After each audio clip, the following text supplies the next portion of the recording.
So now that you've reflected on what you already know about memory and what you wonder about other cognitive processes, I will quickly go through what this unit is going to look like, the breakdown of it, what we're going to learn.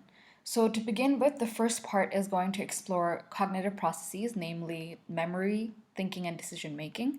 We're going to look at different theories and models of how these processes function. So that's the first part of the unit.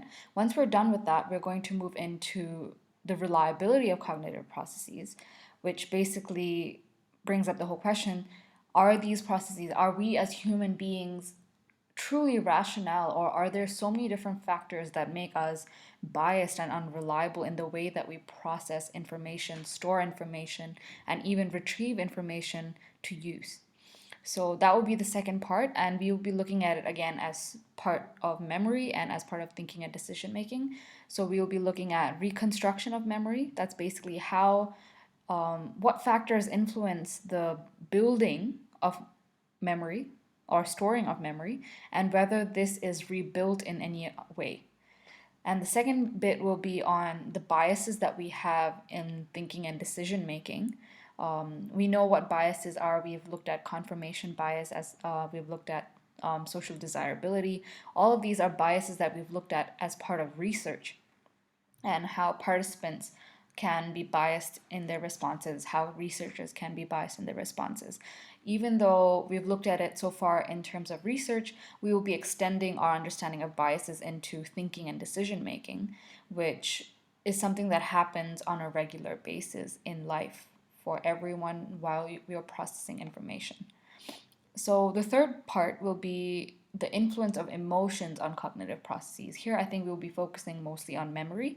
And we've looked at adrenaline and memory before, how that heightened emotional state and fight and flight, does it improve memory or does it deteriorate memory?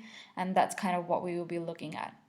Do emotions enhance memory, or do they have kind of like a drawback on memory? Finally, we will be looking at the fourth part, which is the HL extension. Again, the SLs will not have to do this part. It's going to focus on digital technology and cognitions. Basically, is technology good or bad for cognition and cognitive processes?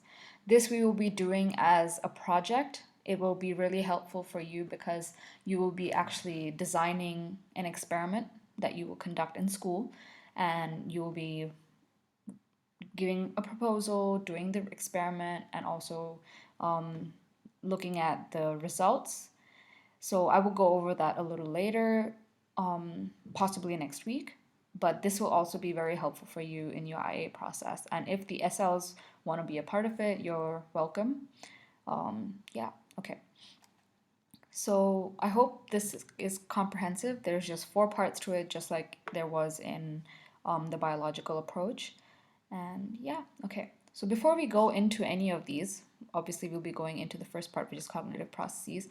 I would like to go over some overriding principles that kind of govern the cognitive approach. It shows that this is what it really is about.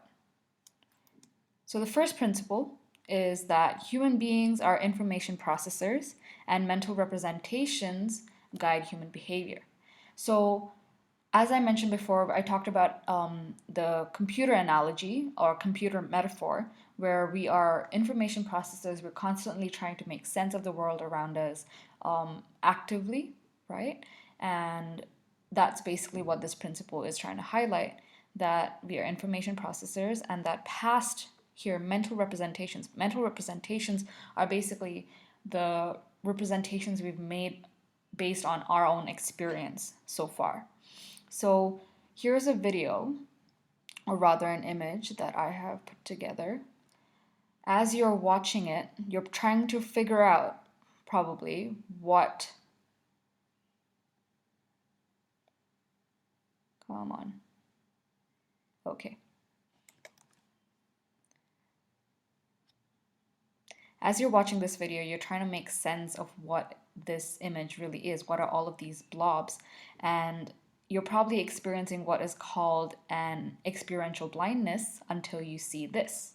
Once you've seen this real quick 3 seconds of a snake, you are probably going to make more sense of the blobs and are probably not able to unsee the snake that you just were exposed to.